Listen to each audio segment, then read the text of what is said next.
নমস্কার দর্শক। বর্ষাকালীন লঙ্কা চাষ ইচ্ছে করলেই কিন্তু আমরা বর্ষাকালে লঙ্কাতে গাছকে পরিপূর্ণ করে রাখতে পারি।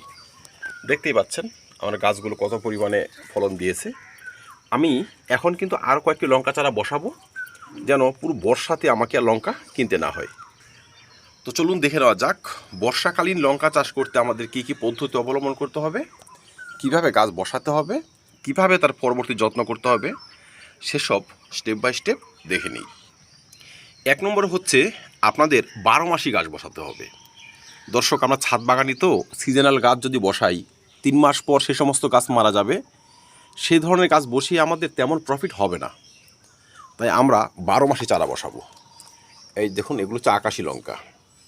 এক এক জায়গায় তার এক এক নাম, আমাদের দিকে আকাশি লঙ্কা বলে। তো এই সমস্ত চারাগুলো 12 মাস লঙ্কা দেবে।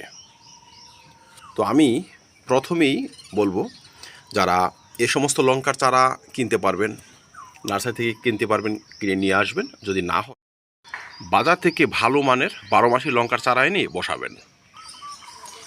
আমি দেখুন কতগুলো গাছ বসিয়েছি, প্রচুর পরিমাণে। একটু ঘাস টাস হয়ে গিয়েছে, সেগুলো পরিষ্কার করব আমি। এই দেখুন, এটা হচ্ছে 12 মাসি গাছ, ফুলও চলে এসেছে। ঠিক আছে, 12 মাসি লঙ্কা চারা যদি আপনারা পান সেটা বসাবেন। আর মাটি যে তৈরি করবেন সেটা একদমই সিম্পল একটা মাটি তৈরি করবেন। আমার এটা স্ট্রবেরির ব্যাট ছিল, দেখতে পাচ্ছেন একটি গাছ এখনও রয়েছে এখানে।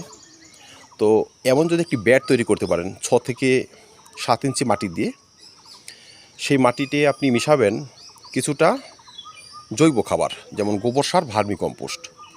ঠিক আছে, গোবর সার, ভার্মি কম্পোস্ট মিশিয়ে মোটামুটি মাটির 20% হলেই হবে।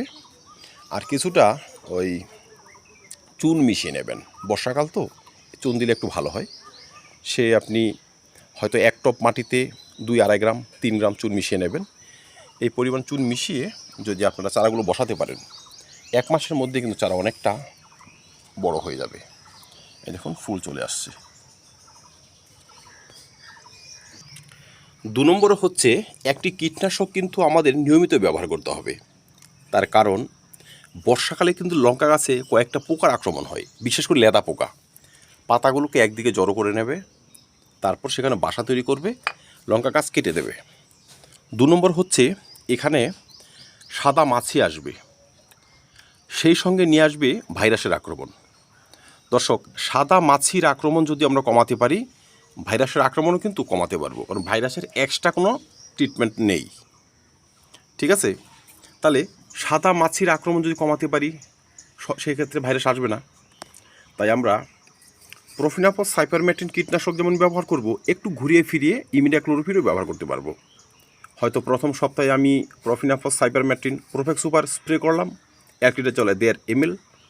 তারপরের সপ্তাহে ব্যবহার করব ইমিডাক্লোরোপিড বা অন্য কোনো ভালো কীটনাশক, তারপরের সপ্তাহে আবার একটি। ঠিক আছে, এইভাবে ঘুরিয়ে ফিরে 2-3 বার যদি আমরা কীটনাশক স্প্রে করতে পারি, সেই ধরনের সমস্যা আসে না।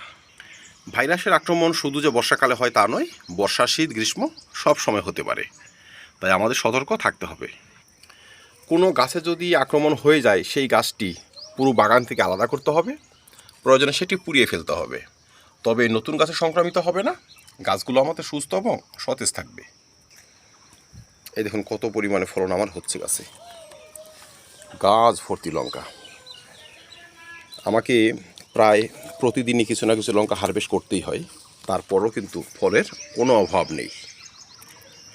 বর্ষাকালীন লঙ্কা গাছ থেকে প্রচুর প্রচুর ফলন পাওয়ার জন্য আমাদের আরেকটি কাজ করতে হবে, সেটা হচ্ছে গাছের পিঞ্চিং। এই দেখুন গাছটি, এই যে এখান থেকে কিন্তু কাটা। ঠিক আছে, 2টো শাখা বেরিয়েছে, তারপর থেকে আবার দেখুন শাখা বেরিয়েছে, মানে শাখাকে বাড়িয়ে নিতে হবে। মানে যখন আপনি গাছটি বসাবেন, এই দেখুন এদিকে আসুন, এই যে এমন থাকবে 6 ইঞ্চির মতো থাকবে, তখন তার মাথাটি আপনাকে কেটে দিতে হবে। মাথাটি কাটার পরই কিন্তু অ্যাক্সেস শাখার জন্ম হবে। স্বাভাবিকভাবে অ্যাক্সেস শাখার যখন জন্ম হবে, ফলন অ্যাক্সেসই হবে। 2 গুণ থেকে 3 গুণ ফলন বাড়িয়ে নিতে পারি শুধু পিঞ্চিংয়ের মাধ্যমে, আর সেটি খুব ছোট অবস্থাতে করতে হবে। আর যেহেতু আমরা ছাদ বাগানি, টবের চাষি, তাই ফলন একটু অ্যাক্সেস হলে খুবই ভালো হয়। আর যারা মাঠে করেন তাদের পিঞ্চিং করতে হয় না, সেখানে এক্সট্রা পাওয়ার থাকে জমির, ওরা এমনি থেকেই ঝোপালো হয়ে যায়। তাই দর্শক, গাছ বসানোর সঙ্গে সঙ্গে কিন্তু মাথাটি একটু কেটে দেবেন। 5 নম্বরে হচ্ছে জল নিকাশি ব্যবস্থা। দর্শক, টবের চাষি তো আমরা, আমাদের টবের মাটিতে যেন একসের জল জমতে না পারে সেটা লক্ষ্য রাখতে হবে। কারণ একসের জল যদি জমে যায়, দেখবেন লঙ্কার পাতাগুলো হলুদ হয়ে যাচ্ছে, শাখাগুলো শুকিয়ে আসছে এবং গাছের যে শিকড় সেগুলো কিন্তু পচে যাচ্ছে। শিকড় পচে গেলেই কিন্তু গাছ মারা যাবে। তাই ড্রেন সিস্টেম এমন করতে হবে যেন টব মাটিতে জল জমতে না পারে। যেহেতু সবজি জাতীয় গাছ, শিকড় কিন্তু খুবই সেন্সিটিভ হয়, খুবই দুর্বল হয়। আমি এই বেডটি করেছি, দেখুন এই যে এখানে একসের জল হয়ে যাবে, বসাতে জল হবেই। এই ফাঁক ফোকর দিয়ে কিন্তু জলটি বেরিয়ে যাবে এবং তলাতে কিন্তু এক্সট্রা ফুটো করা আছে। যদি আপনার বেড করেন, সেই বেডেও এক্সট্রা ফুটো করতে হবে, টব হলেও এক্সট্রা ফুটো করে নিতে হবে। সর্বশেষে আসবো কিছু খাবার নিয়ে, যেই খাবারগুলো আমাদের লঙ্কা গাছগুলোকে সারা বৎসর লঙ্কাতে পরিপূর্ণ রাখবে। দর্শক, বরাবরই কিন্তু আমি জৈব খাবারের উপর ভরসা করি। কারণ যেহেতু আমি ছাদ বাগানি, আমার ছাদ বাগানের গাছগুলো যেন পারফেক্ট থাকে, উৎপাদিত ফসল যেন পারফেক্ট হয়। ঠিক আছে, তো আমি এখানে এই খাবার তৈরি করে রেখেছি। আমি সব গাছে ব্যবহার করি, লঙ্কা গাছও ব্যবহার করি। তাহলে যদি আপনারা ইচ্ছে করেন এই ধরনের খাবার তৈরি করতে পারেন। কী কী ব্যবহার করব? কলার খোসা, পেঁয়াজের খোসা, সব ধরনের সবজির খোসা, সঙ্গে সর্ষের খোল। আর কিছুর প্রয়োজন নেই, লঙ্কা গাছে এইটুকু খাবারই যথেষ্ট। আর মাঝে মধ্যে যদি পারেন অল্প একটু ভার্মি কম্পোস্ট, অল্প একটু গোবর সার টরমাটিতে দিয়ে দেবেন। আর এই খাবারটি আপনি প্রতি 10 দিনে, 15 দিনে, 12 দিনে একবার করে দিয়ে যাবেন। ধরুন 500 গ্রাম সবজির খোসা, 200 গ্রাম সর্ষের খোল, কলার খোসা 5-7টি, অল্প একটু পেঁয়াজের খোসা, এমন 1-1.5 লিটার জলে বা 2 লিটার জলে ভিজিয়ে রাখলেন। 7 দিন 10 দিন পচাবেন।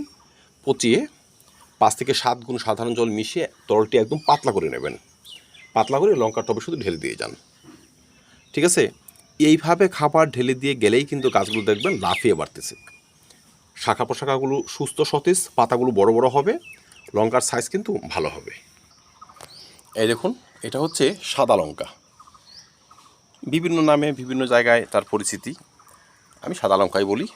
প্রচুর পরিমাণে ফলন কিন্তু হয় এই গাছটিতে। ঠিক আছে, লঙ্কার কালার পাতার কালার এক, বোঝা যায় না। তারপর রয়েছে কালো লঙ্কা, এটা তো প্রথমেই দেখিয়েছি। খুব সুস্বাদু লঙ্কা এগুলো। আর আপনি যদি আপনার বাগানে 2 থেকে 4টে গাছ করেন, এত পরিমাণে ফলন হয় এদের। ঠিক আছে, আর অনেক বড় টবও লাগে না। 10 থেকে 12 ইঞ্চি টব দিলেই এরা সেসবে ভালো পরিমাণ ফলন দিতে পারে। দেখুন আমার টবগুলো ছোটো ছোটো টবই, 10 ইঞ্চি, 12 ইঞ্চি, কোনোটা বা 8 ইঞ্চি। ঠিক আছে, আর যেহেতু বর্ষাকালে ভিডিও করছি, তো আমি গাছগুলো তো একটু আগে বসিয়েছি, আপনারা এখন বসিয়ে দিন। এই মোটামুটি 1 থেকে 1.5 মাসের মধ্যেই কিন্তু এরা ফল দেওয়া শুরু করবে। সারা বর্ষা এবং সারা শীত পর্যন্ত কিন্তু এরা ফল দেবে।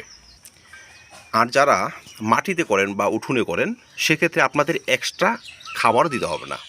শুধু গাছগুলো বসিয়ে দিন, অল্প একটু গোবর সারটার দিয়ে মাটি তৈরি করে বসিয়ে দিন, আর নিয়মিত জল দিয়ে যাবেন, ব্যাস প্রচুর পরিমাণ লঙ্কা দিয়ে যাবে আপনার এই 12 মাসি গাছগুলো। তো দর্শক, লঙ্কা চাষ সম্বন্ধিত আরও ভিডিও রয়েছে চ্যানেলে, সেসব দেখে নেবেন, তার ব্যবস্থা একদম ইজি হয়ে যাবে। তো ধন্যবাদ, দেখা অন্য ভিডিওতে অন্য কোনো টপিক নিয়ে।